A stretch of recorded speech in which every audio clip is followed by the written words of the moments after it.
Hi friends, நம்ம இன்றைக்கி காயத்ரி தருண் கிச்சன்ஸில் என்ன பார்க்க போகிறோன்னா வெஜிடபிள் குருமா எப்படி செய்யறதுன்னு பார்க்கலாம். ஃபஸ்ட்டு ஒரு குக்கரில் ஆயில் ஊற்றிருக்கேன். ஆயில் நல்லா ஹீட் ஆனதும் கடுகு உளுந்து போட்டுருவோம்.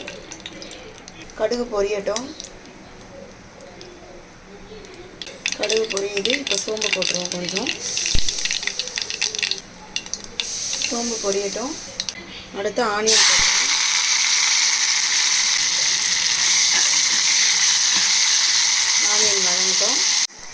ஆனியன் வதங்குது. இப்போ ஒரு ஸ்பூன் இஞ்சி பூண்டு பேஸ்ட்டு சேர்த்துப்போம்.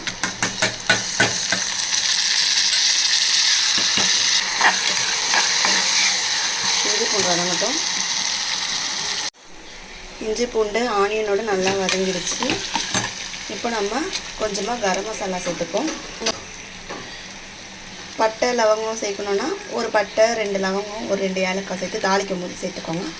நான் இப்போ கொஞ்சமாக கரம் மசாலா சேர்த்தேன்.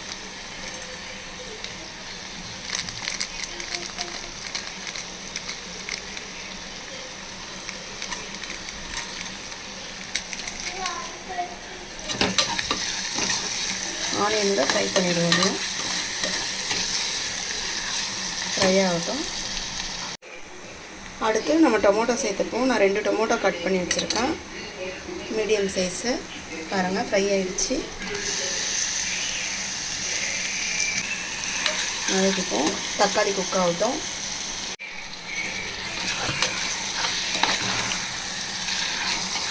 லைட்டாக சால்ட்டு போட்டுக்கோங்க வதங்கிறதுக்கு. டொமேட்டோ குக் ஆகிடுச்சு ஓரளவு. அடுத்து பார்த்திங்கன்னா நான் வெஜிடபிள்ஸ் கட் பண்ணி வச்சுருக்கேன். ஒரு 3 பச்சை மிளகாய் எடுத்துருக்கேன், அதையும் போட்டுப்போம். வதங்கட்டும். வெஜிடபிள்ஸ் கட் பண்ணி வச்சுருக்கேன். கேரட் 2, கொஞ்சம் பீன்ஸு, ஒரு உருளைக்கிழங்கு. நீங்கள் என்ன காய் இருக்கோ, பச்சை பட்டாணி இதெல்லாம் கூட ஆட் பண்ணிக்கலாம். தக்காளி நல்லா குக் ஆகுது.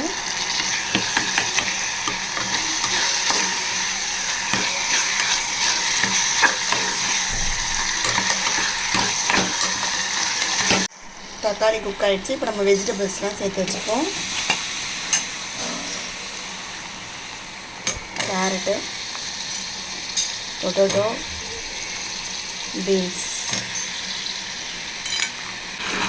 போட்டு வதக்கிட்டோம். கொஞ்சம் மஞ்சள் பொடி சேர்த்துப்போம். கொஞ்சமாக மஞ்சள் சேர்த்து கொஞ்சம் நேரம் காயை அப்படி பரட்டி விடுவோம். காய் பார்த்திங்கன்னா இப்போ வதங்கிடுச்சு.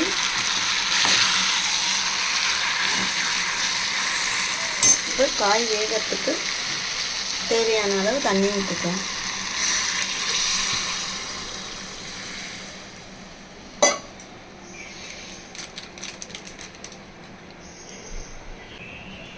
கொஞ்சமாக மிளகாய் பொடி, குழம்பு மிளகாய் பொடி,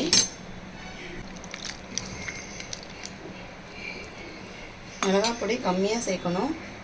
அடுத்து தேவையான அளவு உப்பு.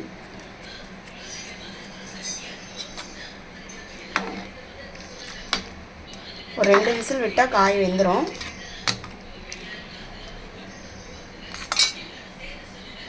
கொஞ்சமாக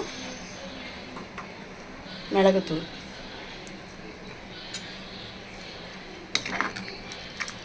ஒரு ஸ்பூன் மிளகுத்தூள்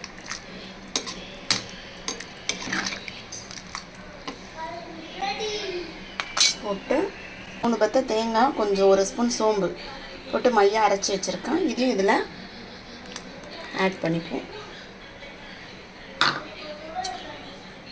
கலந்து விட்டுடலாம். போட்டாச்சு. தேங்காய் சோம்பு போட்டு கலக்கியாச்சு. இதில் நம்ம கொத்தமல்லி தலையை தூவி ஒரு 2 விசில் வச்சு, ஒரு 2 விசில் வச்சா போதும், காய் வெந்துடும். வெஜிடபிள் குருமா ரெடி ஆகிடுச்சு. பாருங்கள், மேலே கொத்தமல்லி தலையை தூவ வேண்டியது தான். நீங்களும் இந்த மாதிரி ட்ரை பண்ணுங்கள் வியூவர்ஸ். எப்படி இருக்குது கமெண்ட் பண்ணுங்கள், லைக் பண்ணுங்கள், சப்ஸ்கிரைப் பண்ணுங்கள். தேங்க்யூ.